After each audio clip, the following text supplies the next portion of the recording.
legal advice, or to even have money to able to pay for the legal fees. So these are some of the disadvantages the property sellers are taking on the poor investors like the teachers, the nurses, and the security personnel in this country, and especially the diasporans who are not present physically.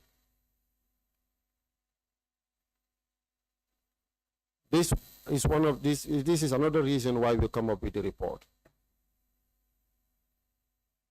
And another reason that we come up with the report, like I said, I think I need to go deeper down. The foreigners, foreign nationals are coming to the country.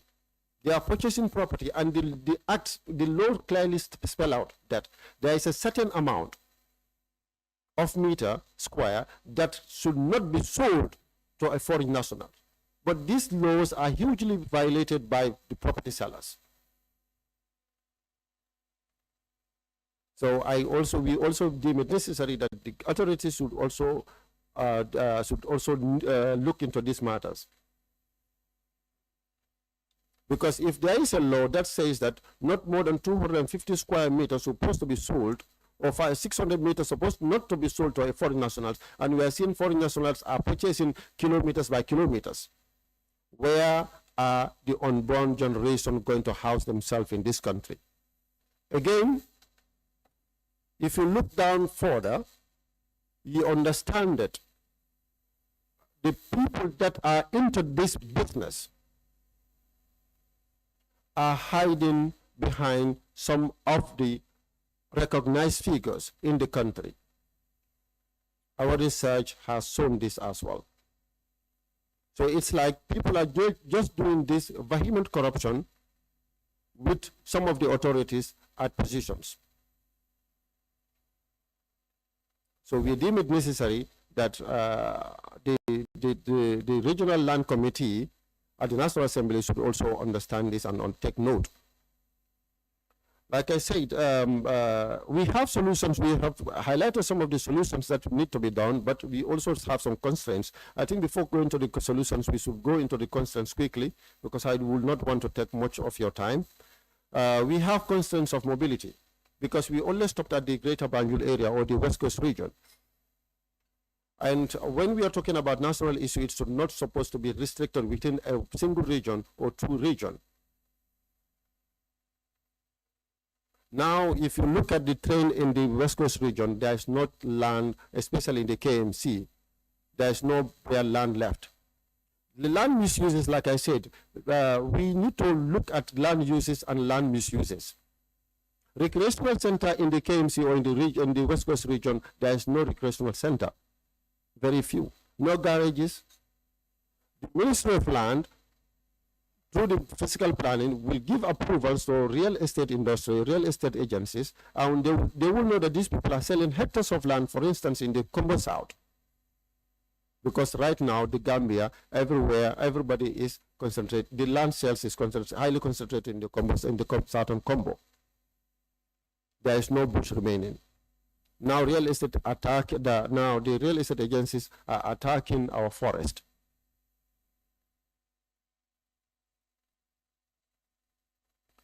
The ministry or the physical planning issuing approvals to the 8 state agencies know exactly where these sales are taking place, without catering for recreational centers, without catering for schools, without catering for cemetery. I have made research more than, you will look at about 10 kilometers. There will be no single cemetery within that vicinity. That is sad. We are living to die. There will be no single space for senior secondary school. Then we will come back to what we are facing in the early 80s and the 90s. That will force some parents to take their children down to their friends or to family members for them to go to school. And the trend will always continue if we do not take heed. Because people are only interested in the commercialization of land. Like I said, agricultural farmland people will register agricultural farmland from the 80s. We've seen these documents, 80s, 70s, as early as 1970s, 1980s, 1990s. But now they are applying for change of land uses from agricultural land to residential lands. And the government or the minister is giving them option, is either we take 40% of the land to maintain it as agricultural land, or you pay money. And investors will gladly pay money instead of losing 40%.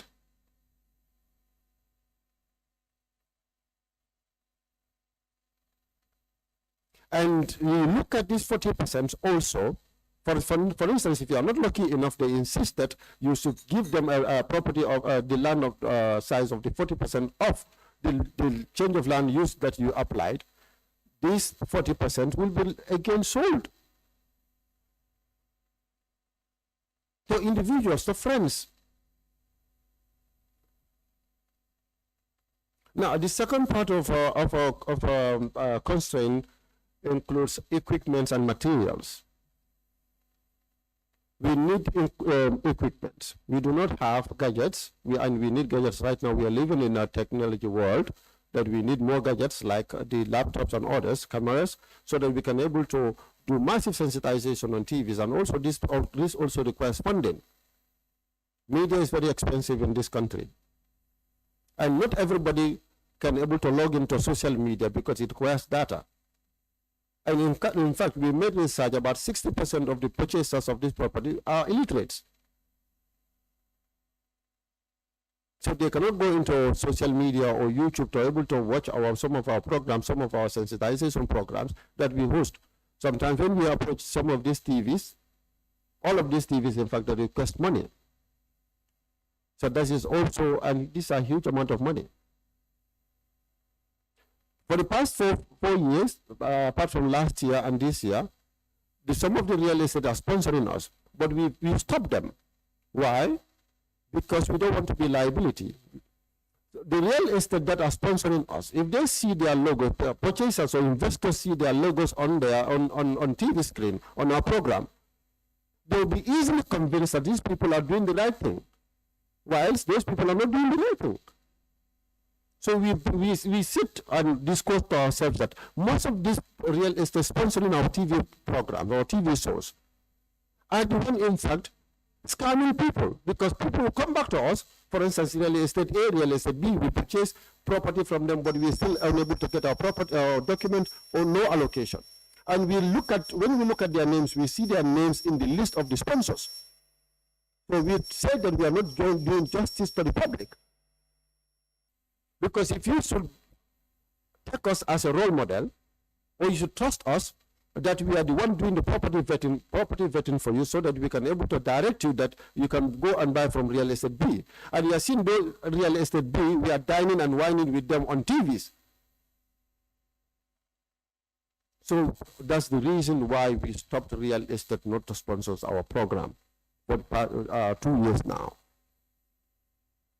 Real estate are there, they are having money, they do approach us.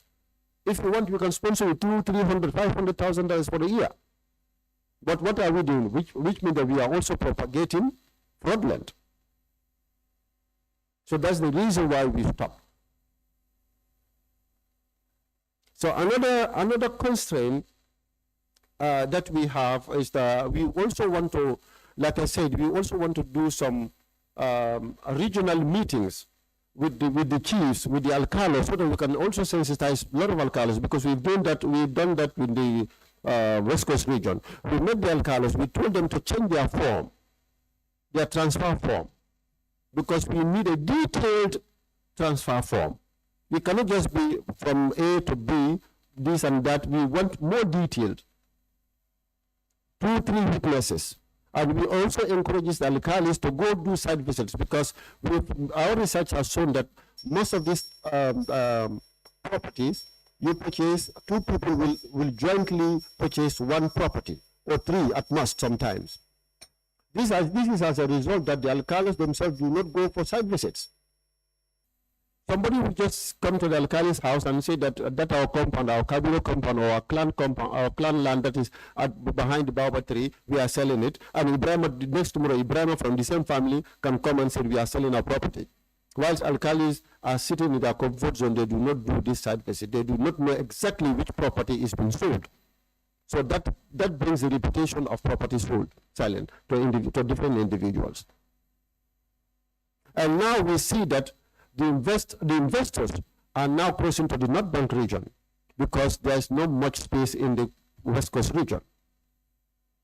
If you go to the North Bank region right now, people are holding properties. Real estate are investing hugely because only those people with with much money can able to purchase property in the West Coast, in the Congo South now. Now, if you go to the Dimbaya end, there's no property left. Brikama South. People are going as far as Kamilai now. Kamilai, Phonis, to the North Bank region. And this place were once agricultural powerhouse. Now, what if in the next 5-10 years, the people that are purchasing this property are not interested in doing any farm?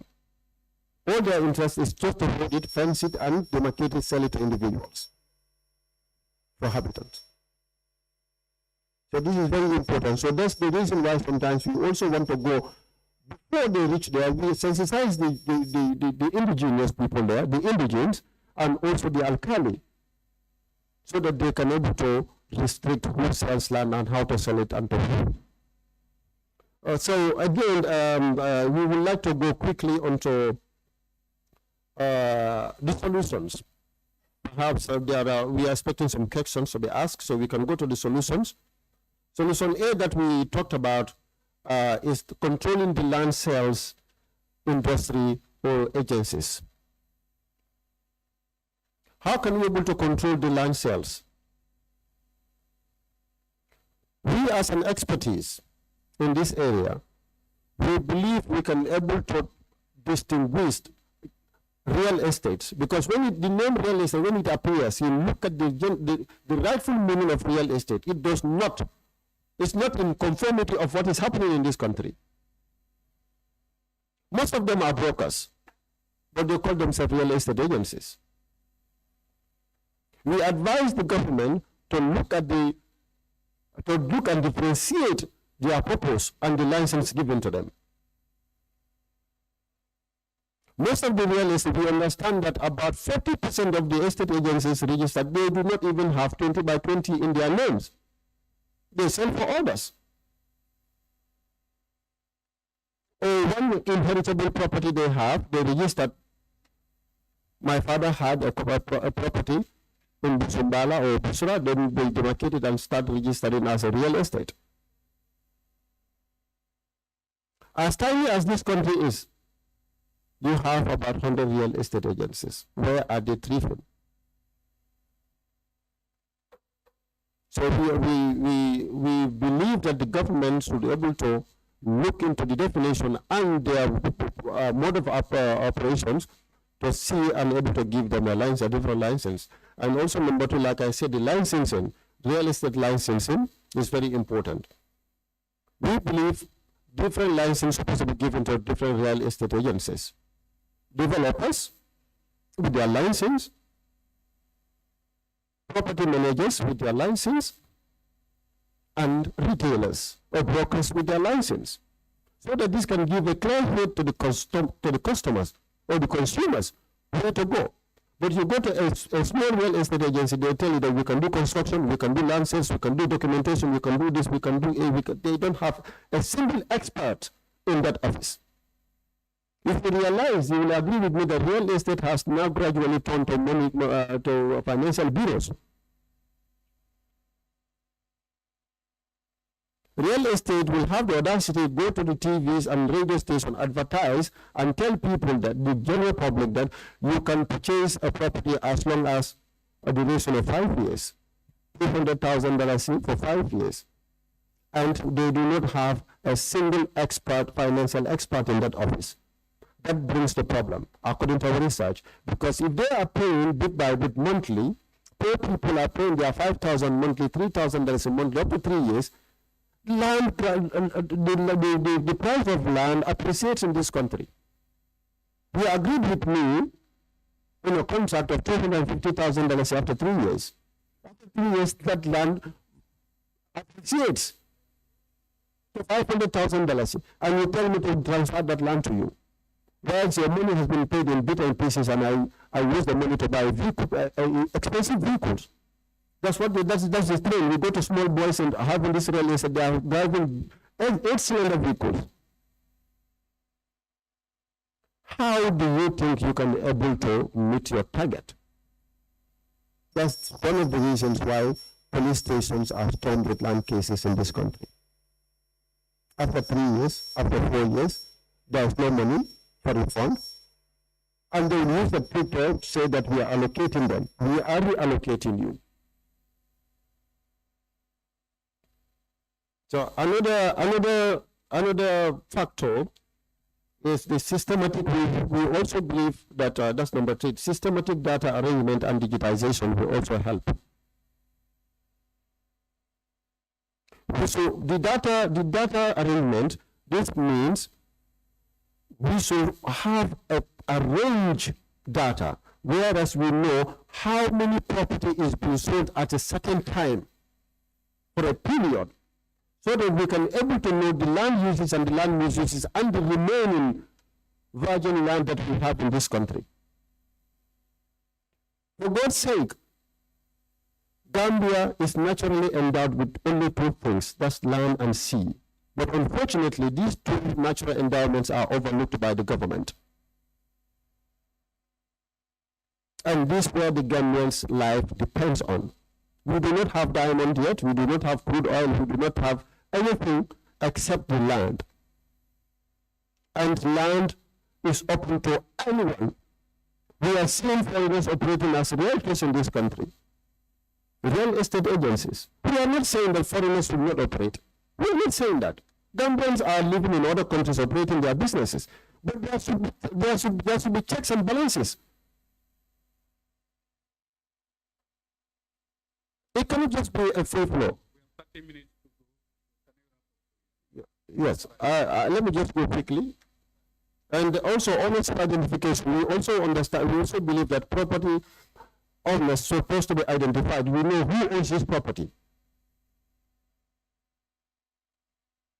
And the number 5 is commercial and residential evaluation and taxation. We should also evaluate the commercial zones and residential zones. If, for instance, let me just give a quick example. You can see one Mr. Alpha will own 3 or 4 different study buildings in this country. The tenants. These tenants, Mr. Alpha will be generating millions of dollars. What is the Gambia government earning from this industry? Tenants are paying millions of dollars to one single person, and $0 is going to the Gambia's coffers. So we understand, we do our research, we come up with a point that if we are given the mandate to control this industry, we can able to generate nothing less than $200 million annually for the government. How many stores? There are some individuals, they have more than 50 stores in their names. And each of these stores, they are collecting $300,000 in per annum. If you go to Europe, I've made some research in Europe. For the past 3 years, every year I go to Europe at least 1 or 2 times to go and see how their property management goes, especially in the Turkeys. Government depends, in UK, government depends hugely on such taxations.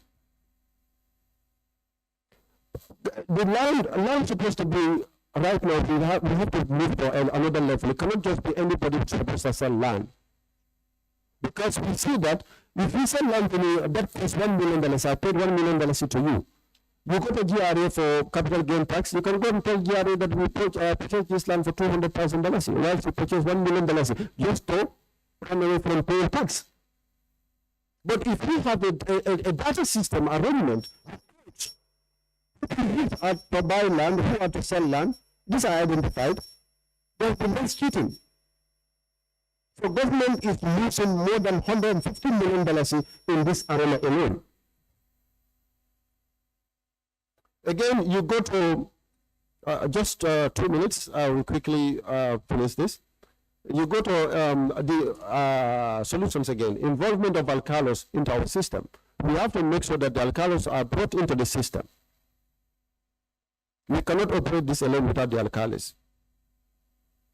And number 8, the last one, the final one on solution, rental and ownership revenue.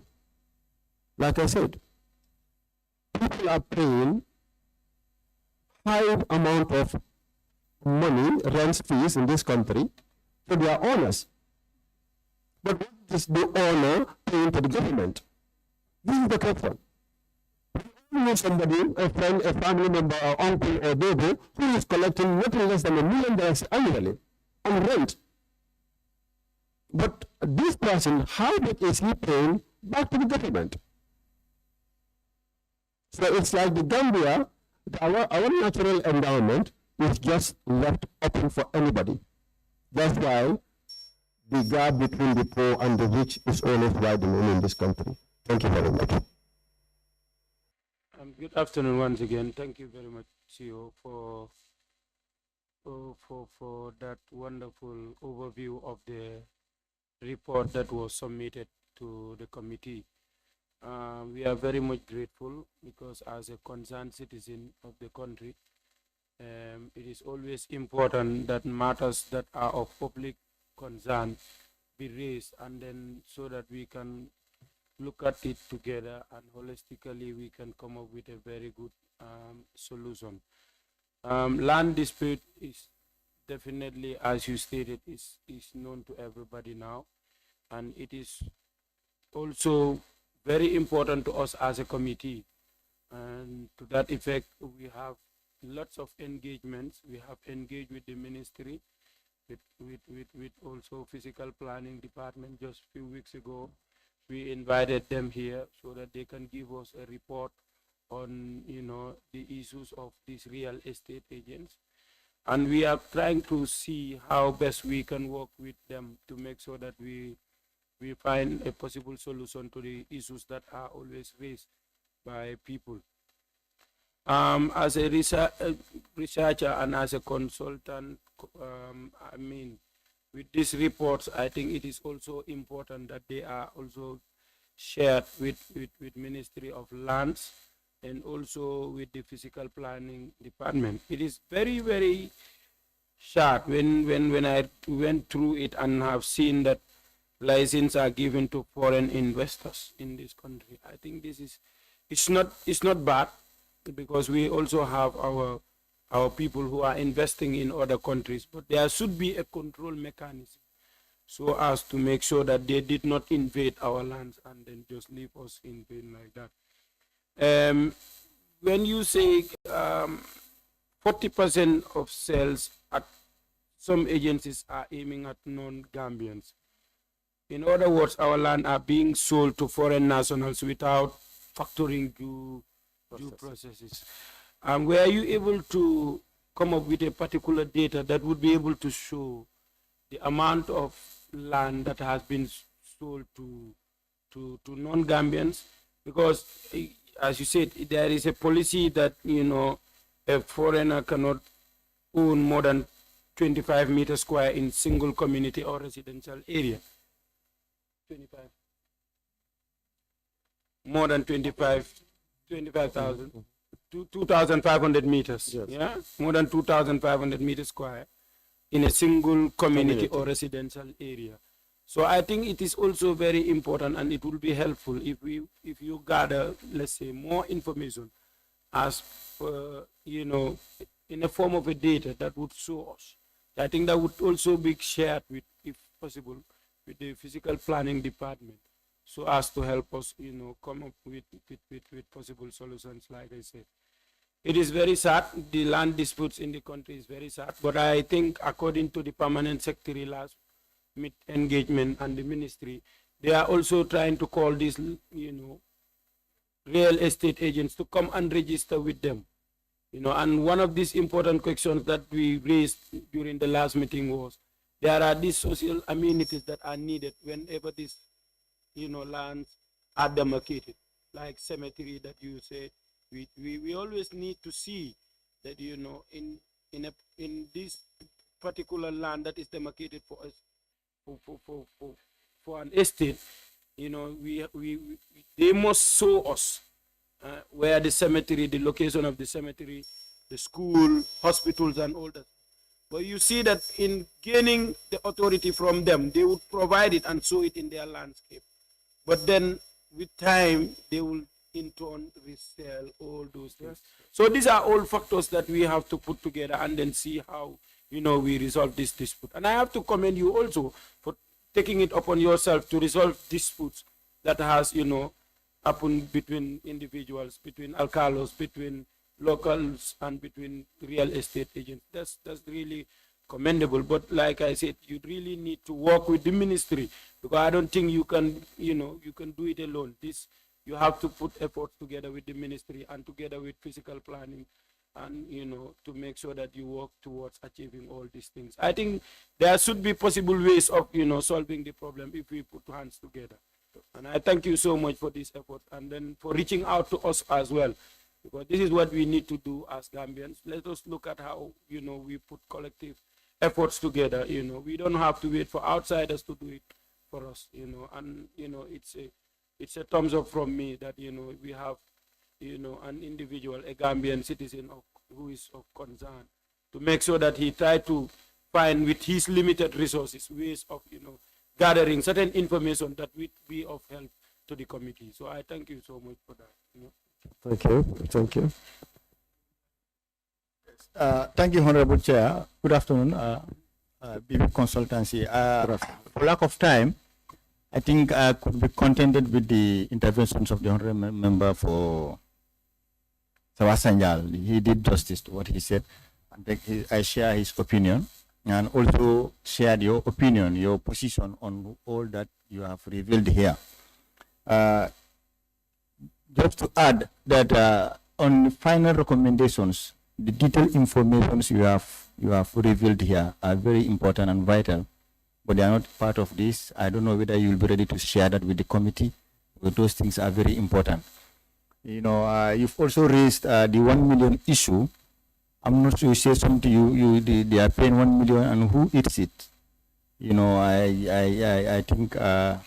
Yes. What I'm saying, can I? Yeah, you can come after before the chairman will give you back the floor to remark on some of the intervention. Yes, because of lack of time. Yes. I would shorten what I've wanted to say, and also you've raised key issues like government losing a lot of tax on rent, and that's a fact. All of these buildings and other things, they are being paid a lot of millions, sometimes annually, sometimes every 6 months, but government loses a lot of revenue in terms of what we should collect as tax.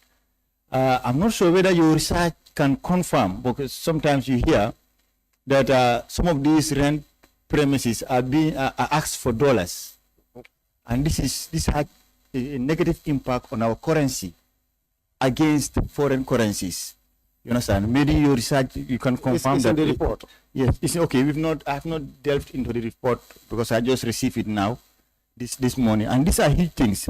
Honestly, to be fair with you, you've highlighted very serious issues here that are affecting our country economically, and this is true because you have passion for it. And I think the government, like the Honorable Caesar has said, should make very good use of your agency in order to to share the expertise and build up certain regulations and policies that will safeguard the land use in this country, and also the economic space we have in this. So it is very important. Yes, I think those are the few things I wanted to highlight. The data you have also. This is something the ministry should be keen in engaging you, so that, because you've raised issues here, even if somebody asks ministry here, they cannot provide it. They can't. You know, the physical planning is the most usually one of the most useless units in the government of this country since first in the republic. You know, and other. In fact, the Ministry of Local Government and Lands is the most neglected ministry successively in all these governments from the first republic to now, and this is why we are all in this mess. Things you have said here should have been in place 30 years ago, 40 years ago, because you know every other thing you talk about in this country are all on land. The resources we have are all on land, so it should be the most protected, commodity in this country. Because if you lose it, we lose everything.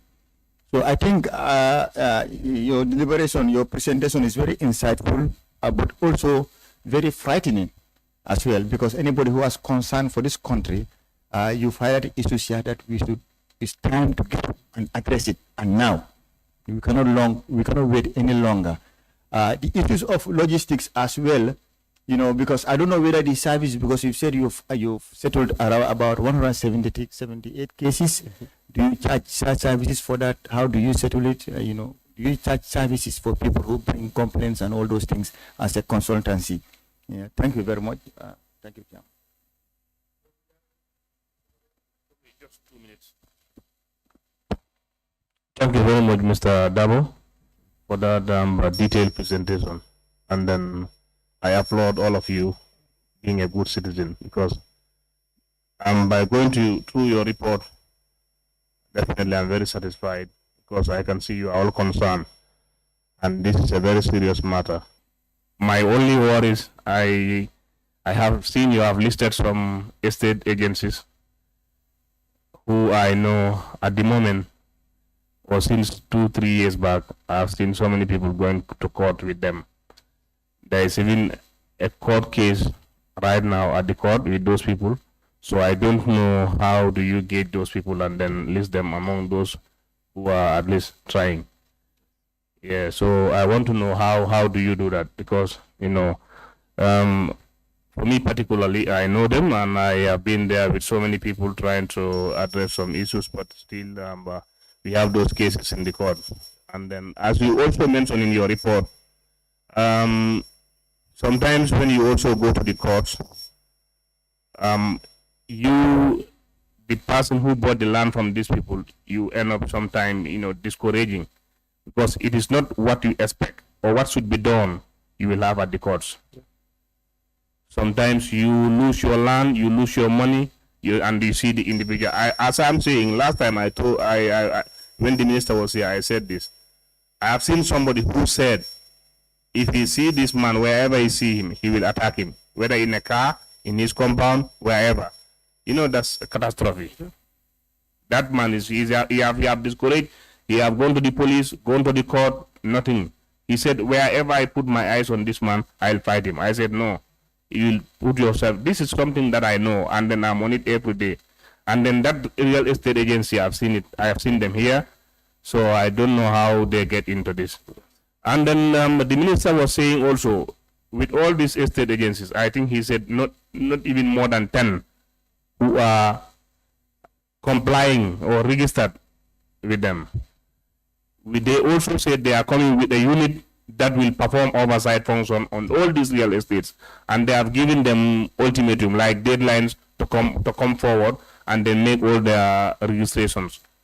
So for that one, it needs to be considered. Also, when you said others were offering money like 500,000, $1 million to you, and then you said no, that was a very brilliant idea. If you receive that money, for me, I will not see nothing like there will be no credibility.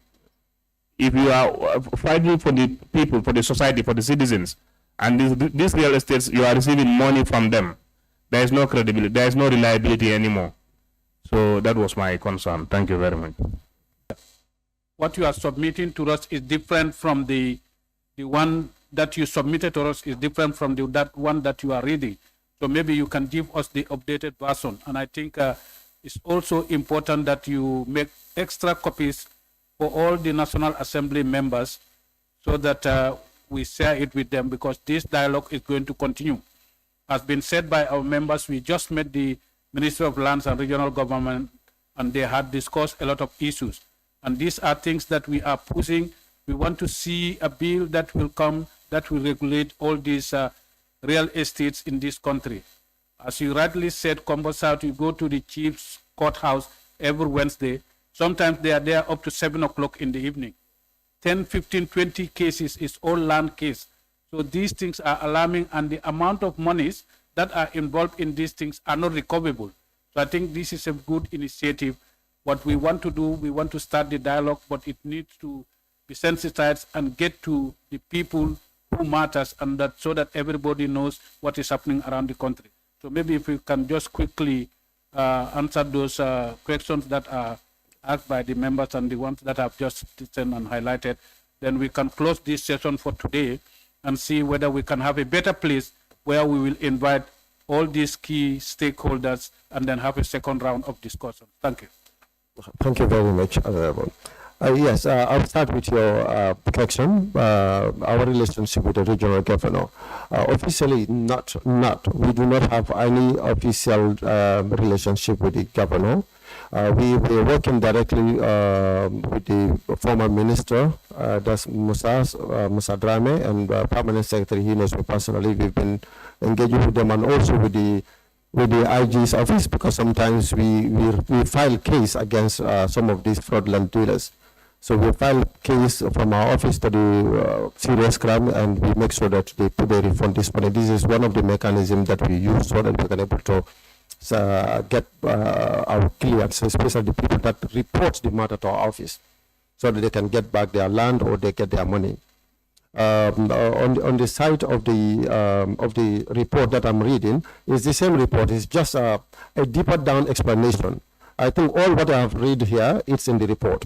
It's just that I've just make it more, because this is as a more detail. I'm explaining it is different from what is written.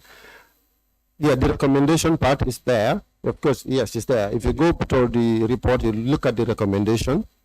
Because right now our aim. But the report is stopped at 6 and you went up to 8. Yes. So that's why I'm saying Yes, provide us with the detailed recommendation that you have on your. I will do that. Yeah. I'll share that with Madam Giba, and probably she will share it with the rest of the people present here.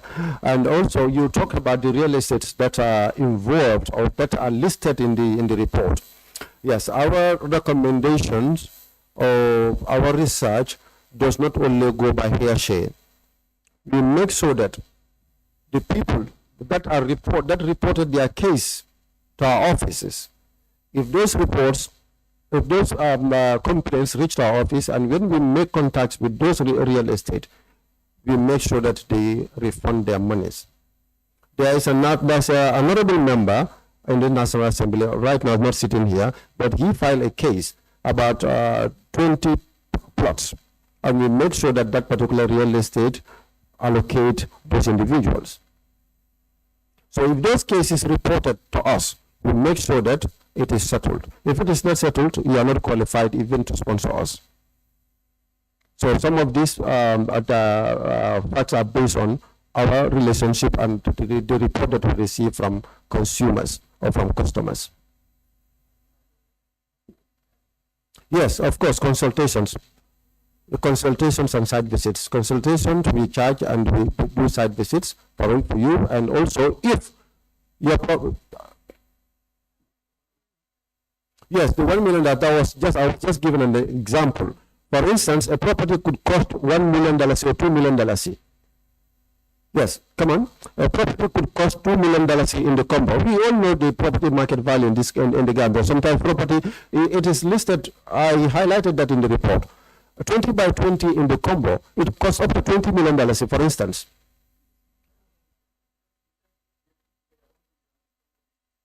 Yes, what I'm saying is, I'm giving an example still that a real estate can collect up to $1 million from different individuals,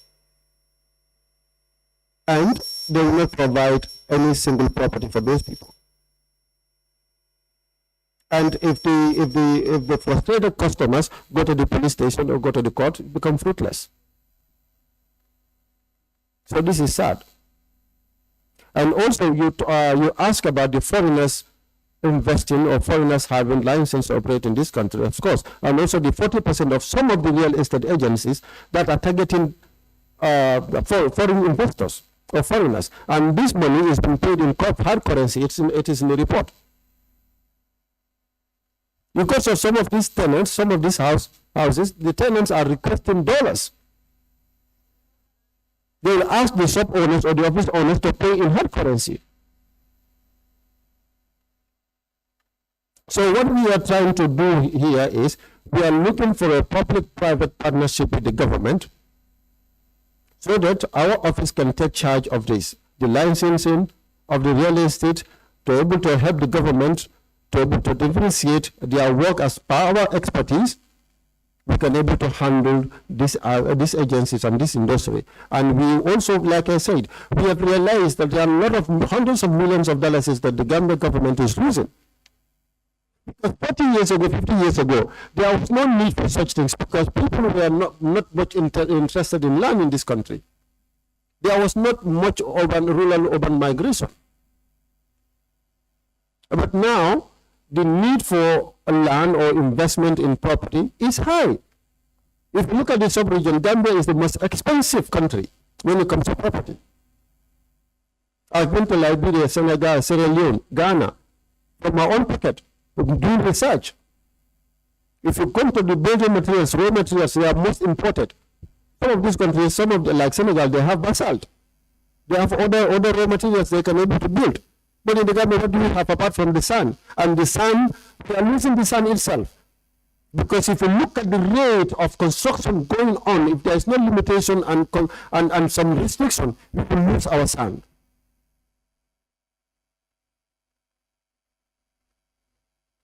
So, like I said, someone say that it's like, this is not a threat, but it's a severe warning to the Gambia government. Our report is sending signal because land, we have seen casualty between land disputants. How many cases in Gunjur it happens? It happens in Farato, in Lemon. People lose their life. So what are we doing to be able to make sure that this menace ends? Or at least to mitigate?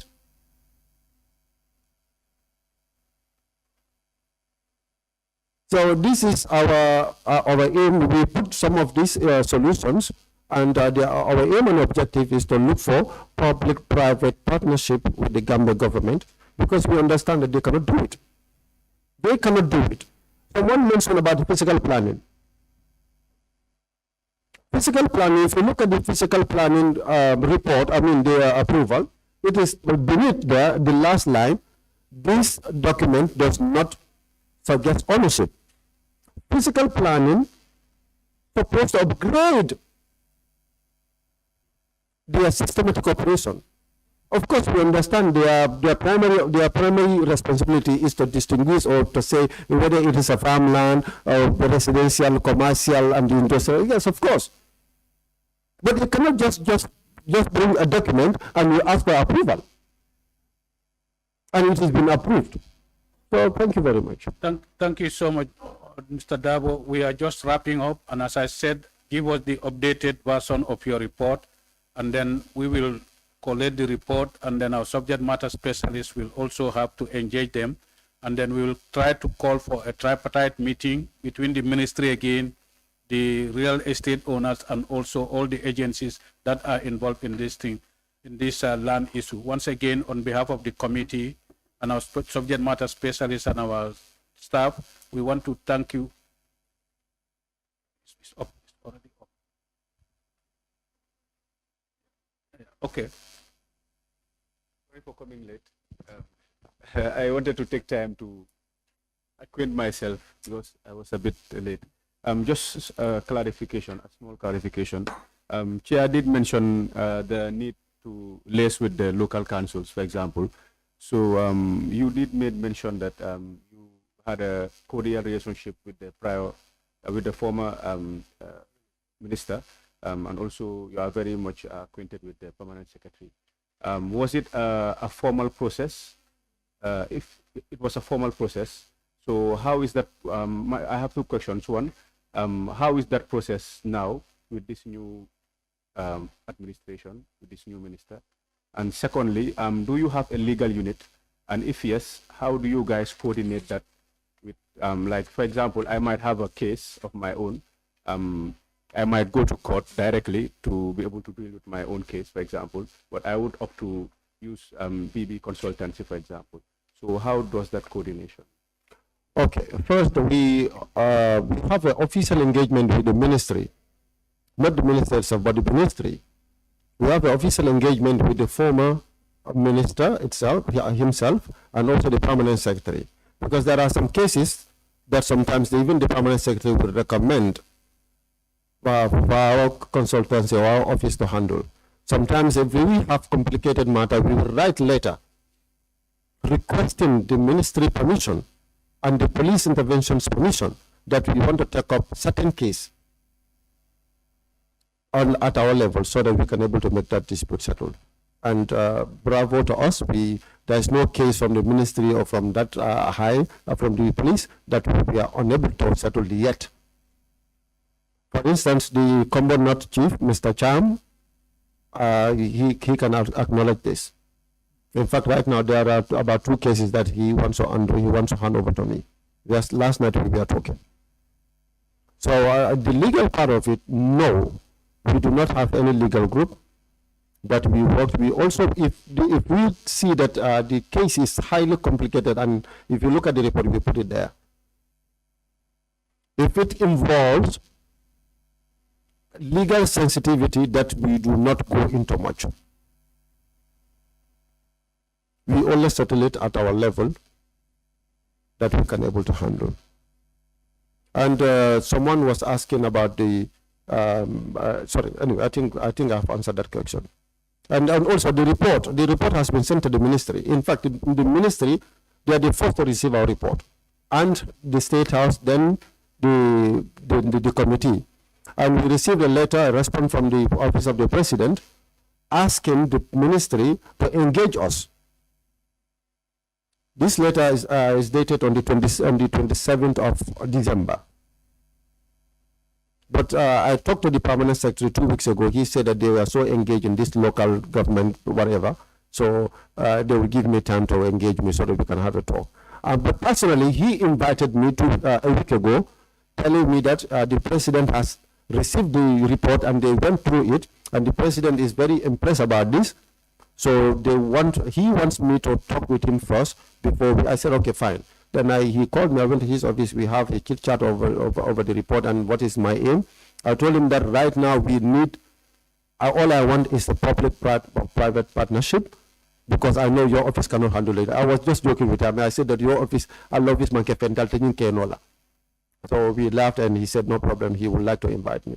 And I would like to thank the chair and also the committee in general for this invitation. I'm so happy, because I believe the Ministry of Land is supposed to be the first department or avenue to create that avenue for us. But unfortunately, they received the letter, our report as early as November, but we were not called.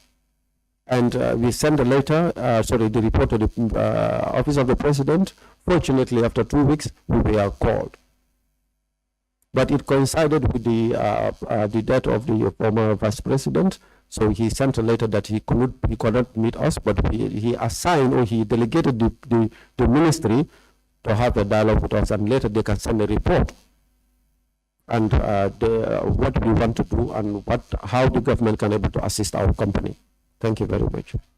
Thank you so much. As I said, the engagement continues, and then we'll take it from there, and then maybe a meeting with the minister or the ministry will be very important, and that will give us some highlights and the way forward. So can somebody move that we adjourn this session, Sainadai? Seconder? It has been moved and seconded we adjourn this session, Sainadai, until further notice. The meeting is so adjourned. Thank you.